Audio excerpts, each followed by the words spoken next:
49. Bienvenidos to the first edition of Plus 49 in 2026. I have no idea how we got to mid and almost the end of January, but here we are. My name is Sigrid Arteaga, and I'm so happy to be back with you again.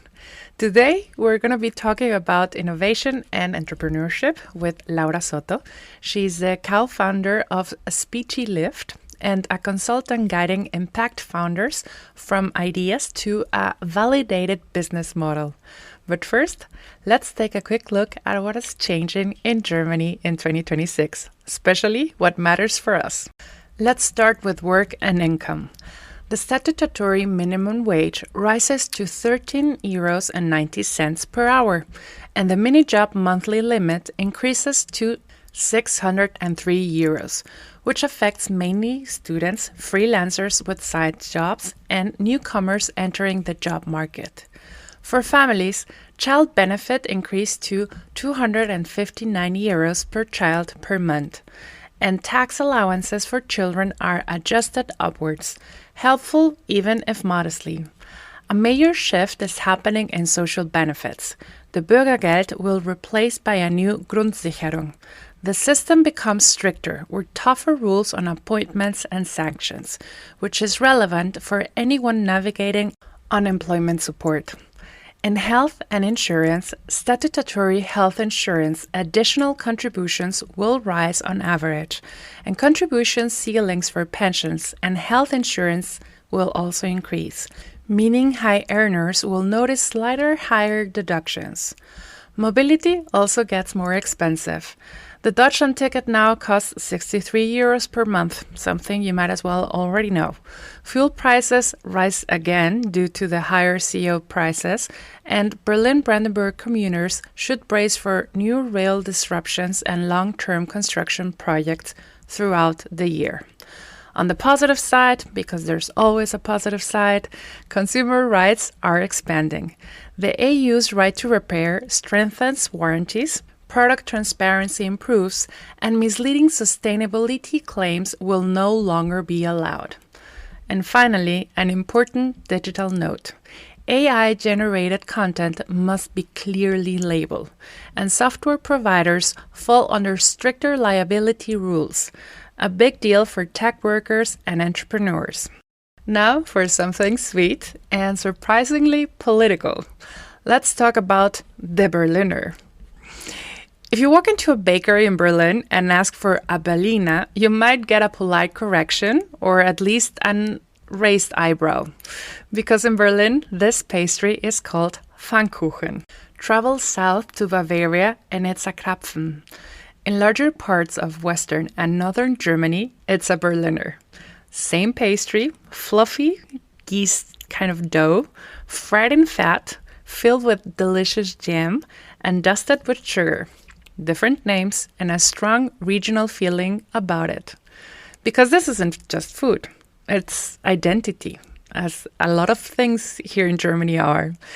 As you already know, Germany is a country where regional culture matters deeply, and language is part of that. Calling the pastry by the wrong name instantly marks you as an outsider, or at least as someone who didn't grow up there.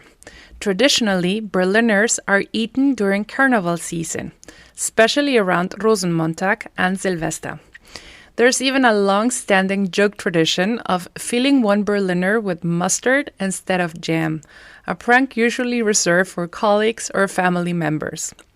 And of course, we can't talk about Berliners without mentioning one of the most famous sentences ever spoken in this city. In 1963, during a speech in West Berlin, John F. Kennedy said, "Ich bin ein Berliner." For years, the myth persisted that he accidentally declared himself as a jam-filled donut. But in reality, Berliners knew exactly what he meant. I stand with you. The grammar was correct, the message was clear, and the joke was only working if you already understand the cultural nuances, which makes the Berliner the perfect symbol of Germany. Simple on the surface, layer underneath, and full of rules no one can really explain. It is our first interview of this year. I've always start with Happy New Year, even though I have no idea when you stop saying Happy New Year. But in this case, I'm going to say it Happy New Year. I am right now today with Andrea Famel, who have you already heard a couple of times. She is the co-host from now your favorite podcast, hopefully. But we also have with us Laura Soto. Laura Soto is our interviewer. And of course, we always start with the first question that goes with, why Germany, Laura? What brought you to Germany? Um, Honestly, I didn't choose Germany. Germany chose me. Basically, I was doing okay. I think, like many women, I came to Germany for love. I was working in Brazil and I met a German. And my dream was always to go to Italy. So I went to Italy. I did my master because I'm a designer. I did my master in Milan. And we were seeing each other, and I was like, okay, this is working.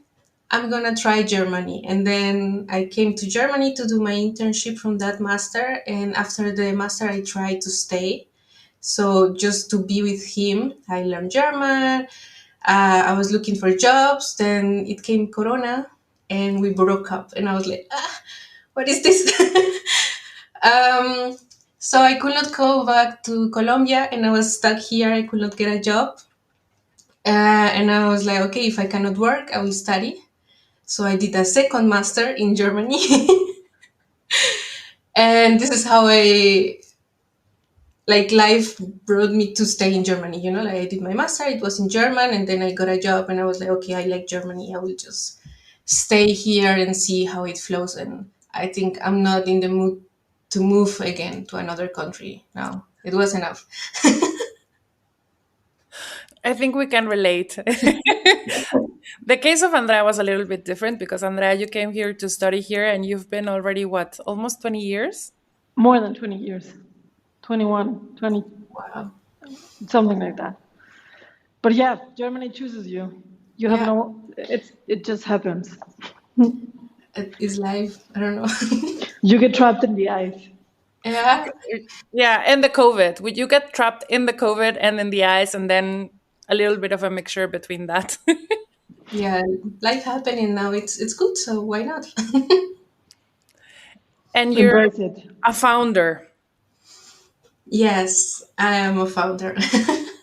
Say it with proud. Say it with Yeah, proud. I'm a it, female founder. This is also very important. yeah, it feels weird, Like my whole life was about supporting founders, and now I'm a founder. So it's like, "Ooh, what? I can also support myself." So, but yeah, I'm creating a startup with two co-founders more. We are trying to use digital tools to support speech development for children, which in Germany is really hard to get, like because of how the system works and the health insurances work. The therapies have a limit of agenda, and there are not enough therapies for all the children, and the children are just waiting for speech therapy 6 months, 1 year, and when you're growing up, this is not like something that you're like, yeah, I can wait 2 years. It's like I need to get it now. So we're seeing how we can use the digital tools to make it more accessible for children. Yeah. We're speechless. Yeah. I don't know, maybe I can explain to you how I end up being a founder. Yes, please tell Well, us a little bit how, and specifically, why did you arrive in this topic? Because do you have kids on your own? No. no, I'm so far from the topic that I was like, okay, why not? Um, so I always support. I started working with startups in Brazil, as I told you. I was working in a co-working space, and we were doing a lot of events for startups, and I was like, wow, I love this environment. I love startups. But I realized that they were not so good at understanding the customer. So I decided, okay, I'm gonna use my skills, which is design skills, to support them to understand the customer. And my goal in life, let's call it like that, is to support founders to understand really well the customers and really solve the problem of the customers. And in that process, I went to Italy, I did my master, I came to Germany, I was working in a company as an innovation entrepreneurship consultant, always doing my goal in life. I never thought I was going to be a founder until I met someone who wanted to be a founder, and he told me, "Hey, I really like how you work. I really like how you think and the way that you are like approaching this topic. I would like to create something with you." And I think it's like Germany. It came to me. I didn't look for it. Like many things in life, I think you just need to be open and be like, okay, why not? Like many things I have done. And I say, okay, why not? Let's try. We applied for a grant that it's in Germany. Maybe you don't know that is called Exist Startup Grant, which gives you 1 year of support. It's really good opportunity. We apply, we got it, and now we are in the middle of that process of the grant and doing the market research, developing the product, bringing the product to the customers, and seeing how we can monetize that.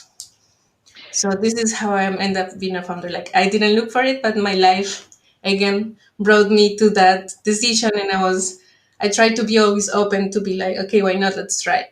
Let's see what it comes from that. Once again, something chose you. Yes, it's like How yeah. how hard or how different has it been for you to understand the customer in Germany to what you were accustomed to what to Brazil, to the Latin American public? Can you Um, compare that? I think I would say Latinos, we are more open to talk. Like if someone approaches you and they're like, "Hey, I want to get to know you. I want to do something good for you." People are like, "Okay, why not?" In German, they are like, Datenschutz. Why?" They're more like not More so open skeptic. to yeah, skeptic. They're not so open to talk with you. Most of the people we have talked is because we know someone that knows them. It's mostly like I think Germany works a lot with connections. Like they are just open if they know someone knows you are a safe person or you're not crazy. So I think this is mostly in market research. And also when you are trying to launch a product, people are also more skeptic than to try something new than in Latin America. I understand. I I'm trying to process. Again, I think it's part of the speech. Yeah, maybe.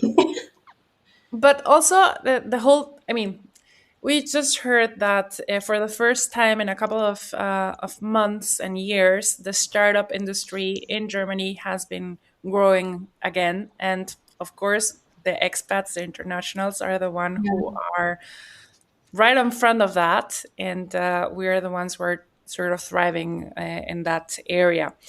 Um, but you do work a lot with Germans and also in this startup world where probably Germany is a little bit different than the rest of your previous experience. Yeah. Can you share us your thoughts about that? Mm, Honestly, from my experience, most of the founders I have encountered are not purely Germans. Let's say they're second generation immigrants or they are first, like they just moved here to Germany. Maybe they're working with the German because it helps with the language and culture and a lot. But from most of the startups that I know, there is someone who has some international background.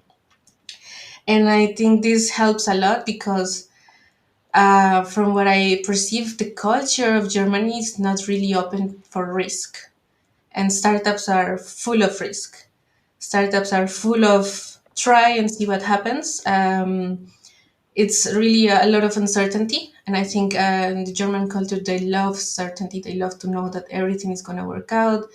From my experience working in companies, they love to plan. Like they spend more time planning than doing.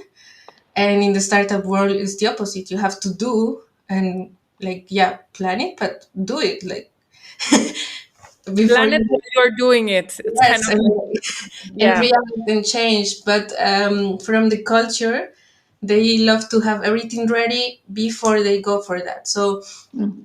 I think there are few startups that are purely German, and they are like in some specific industries where this kind of working culture is needed. But most of the startups that I have encountered are really international, and you need that. You need to be open for new possibilities. And I think we, as immigrants and are like people who move to another country, we need to be more open to other perspectives.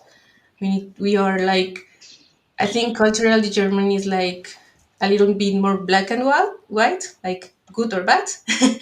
And when you move, you are like, okay, this is not normal in my country, but apparently it's normal here, so I have to learn to accept it or navigate it. Yeah. And this is a lot really useful for startups, because in the startups, like, you're building something new. You don't know what's the normal in that culture. So you need to be really open for new perspectives. I totally agree with you. What would you think is, because I'm always thinking like, what is something that I would have liked to know about Germany before coming here? Is that something that you would have liked to have known, that Germans are like structured, not always open to change, not always open to um, uh, something that has not been planned? What are the things that you think Germany, that you would put on a manual On for a people manual. before coming? So How to define this? The Latinos, I think what she was saying before that, it was like the Latinos are the startups in Germany. That can maybe work. Yeah, I mean, not just the Latinos. I think every immigrant who has to move their country and has to open their minds to new perspectives are more open to create companies. Um, in the manual, I will write something like, I don't know if it happened to you, but when I arrive here, I put myself down. I tend to be like, oh, you're German, you're right. Yeah. Yeah. And I was working in companies, I was getting feedback, and then I realized, wait a minute, you're not right. Like, it's just different perspectives. Yeah.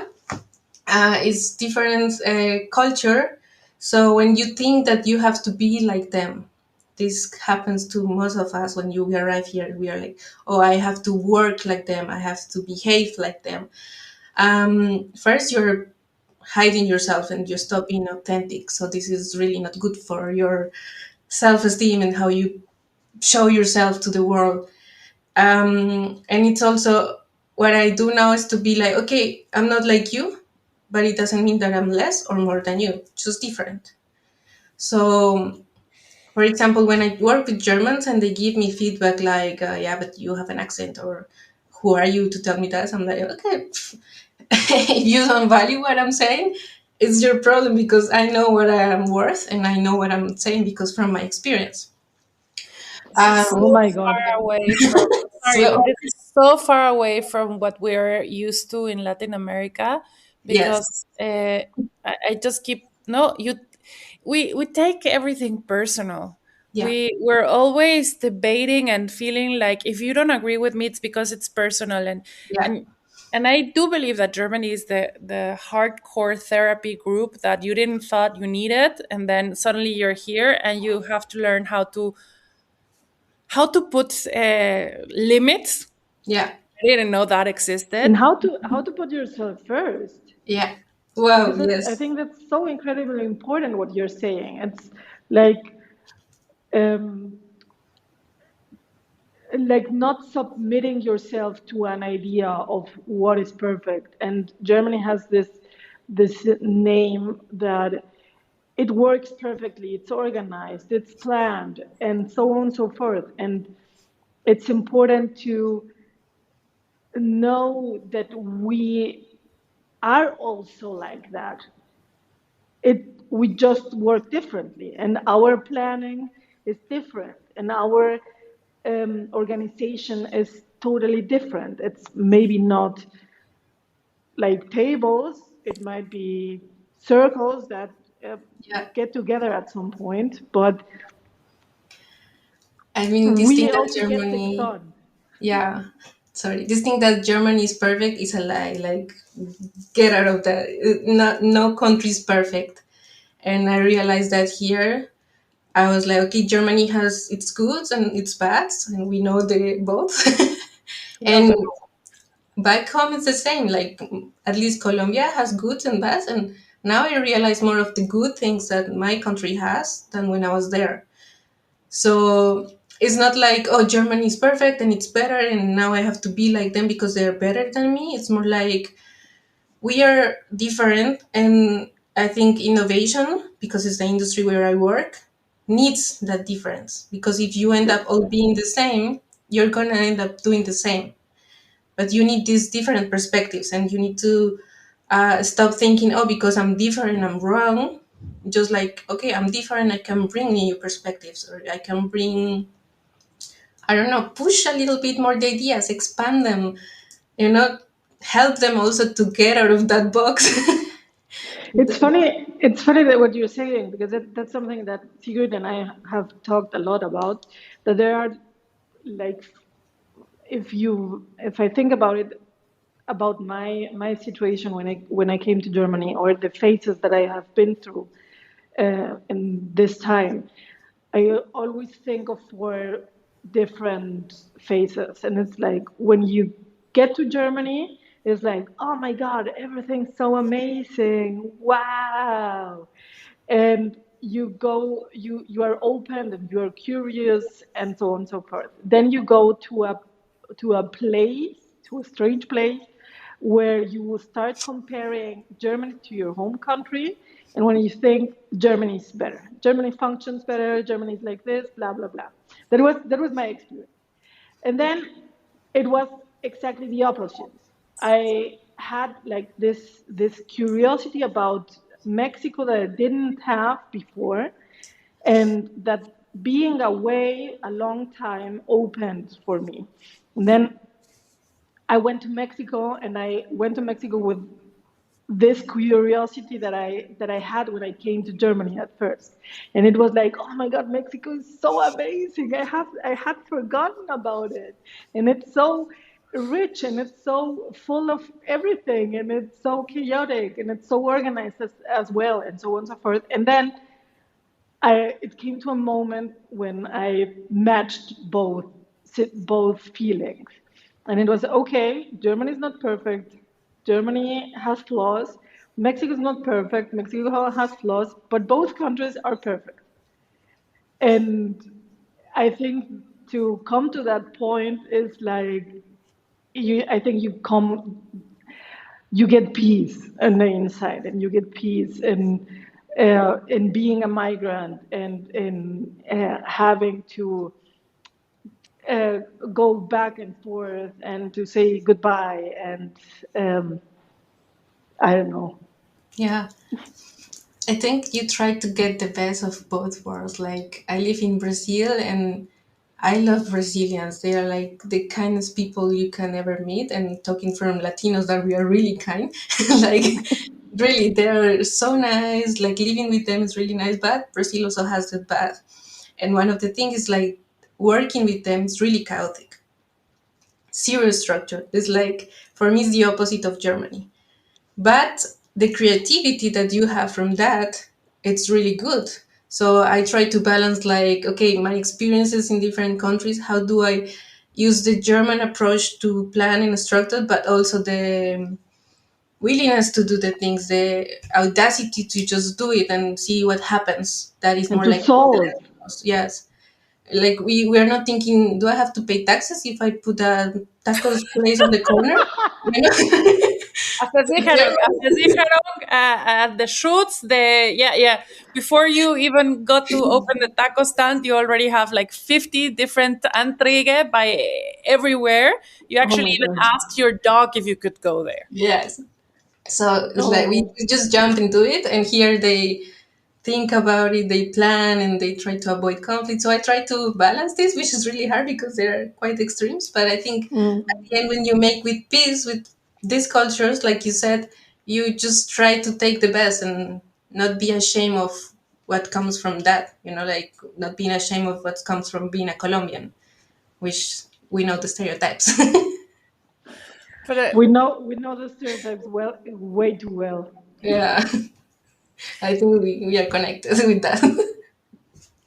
the good thing is that at the end, we are living kind of the best of both worlds Yeah. because we moved abroad. We had the courage to move abroad. And even though I go for those four phases 3 times a day, sometimes I hate everything. Sometimes I love everything. Sometimes I want to go back to Mexico. Sometimes I eat a quesadilla and never again. And but that's another.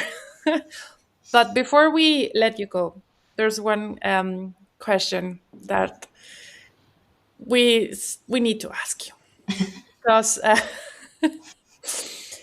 we already know the status of the weather outside. And of course, we also know that this is the moment where we are kind of feeling a little bit more lonely, maybe debating whether we need to go back or anything. But I know that there are a couple of recommendations, a couple of tools that each one of us has to at least navigate this time of the year better.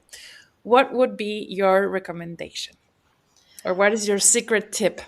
I don't think I have mastered that art yet. Oh, don't worry, me neither, but I'm pretty sure there is one. um, I will say I have three.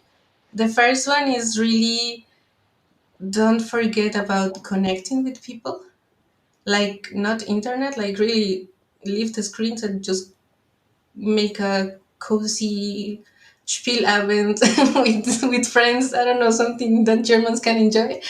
Um, or just be with your friends, like if you have two friends, be with them present. It helps really a lot. For me, the other tools are a little bit more expensive, but it's like basically I decided I will not be the whole winter in Germany. So I tried to go to Spain, to Portugal, I don't know, the cheapest place with sun, because 3 months is too long. And if you cannot go to sun, maybe get a, I forgot the name of this, it's like a fake sun therapy. Uh, Go we for the like fake. a cabin, and this come from my doctor. She told me, like, if you really cannot go to a place with sun, go to this because it really helps, like, to feel warm again, and in this weather it's really hard. And the third one is something I'm working for, that is like, if you have a stable job, I mean, it's hard to do it, but if you can, go to your country and reconnect, and mostly in Christmas and this time of the year where it's like really family. Yeah, like you I need them, like I need my family. And I know Christmas here is beautiful, but it's not the same as the parties in Colombia. So I'm working for that. I'm working that I can really take the enough time off during this time of the year, so I can go back home and get all the Colombian energy inside me. Colombian sun. Just Yeah, fill up. yeah, and the food and people and I don't know, the colors, because winter no color. Winter is gray. Yes, Winter is yes. black. It's like black and white in Germany. And I will add the fourth one: if you can wear colors, because everyone is wearing black, and it's like, why are we all dressed black in these black gray days? Like, if you need a puffer jacket, get it, I don't know, yellow, Pink something. one. Yes, something that gives you some more than gray, and also more than gray for the people around you. It helps a lot. Thank you so much, Laura. It has been like really fun, and you almost moved me to tears before, as you said Oh, that going to see the family. yeah, Mm, I it's know hard. that feeling. Yeah, And yeah, I also agree with you with wearing colors. That's why I'm wearing red, and you too are wearing gray and I know. black. So I know. Yes, let's all go into colors. Yes, let's make a campaign like all Latinos wear colors in winter. I don't know. let's be Bring color. colorful in winter. Yes, bring color in winter. But yeah, Thank you so much, Laura. thank you. Thank you for your time. It was really nice to talk with you, to talk about my culture. And I didn't know what was going to happen here, but I'm happy to share my experience. And it was really lovely conversation. Thank you so much. And we'll keep in touch and let us know everything about your venture. Yeah, I will keep you updated. Okay. Perfect. Bye. Bye. Bye. Plus 49. Ask a German. Why do Germans go to Spain and Portugal in summer? I don't get it. It's like it's 40 degrees. No one is there. Not even the Spanish people want to be there. The weather is better in Germany, and all the Germans are there getting red and sweaty. I don't get it. There are a few very German reasons behind this. First, reliability. Spain offers what Germans value deeply in holidays: predictability. You book sun and you get sun. Flights run on time, infrastructure works, and the holiday experience is well organized. For a culture that plans vacations months in advance, that matters a lot. Second, climate logic. While 35 or 40 degrees may sound unbearable, many Germans experience summer heat very differently. German summers can be humid, unpredictable, and short. Spain represents guaranteed summer, even if it's intense. Third, history and habit. Since the 1960s and 70s, Spain has been one of the first mass holiday destinations for Germans. Entire generations grew up going there. What starts as a trend becomes tradition. And traditions are powerful in Germany. Fourth, structure within chaos. Spain feels relaxed, emotional, and spontaneous, but for tourists it still functions efficiently. This balance between sovereign ease and operational order is very appealing. And finally, Germans and timing. Germans travel when they are allowed to travel.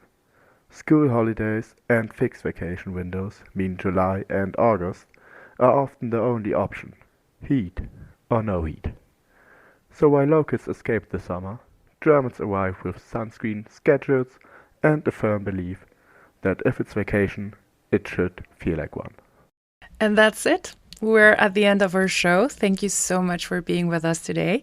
And of course, thank you so much, Laura, for talking with us about your time here in Germany and what it has been taking for you to make a business work here in Germany. If you enjoyed today's show, make sure to follow us on social media. You will find us at Plus49 and all major platforms. We will be sharing updates, cultural insights, and behind the scenes content from this show. And remember, this is also your space. If you have any question for our Herman the German in Ask a German segment about work, culture, bureaucracy, everyday life, or those moments that leave you quietly confused, send it to info@plus49.de. No question is too small or too strange. I'm Siri Arteaga. Thank you so much for listening. Take care, stay curious, and until next time, hasta la próxima.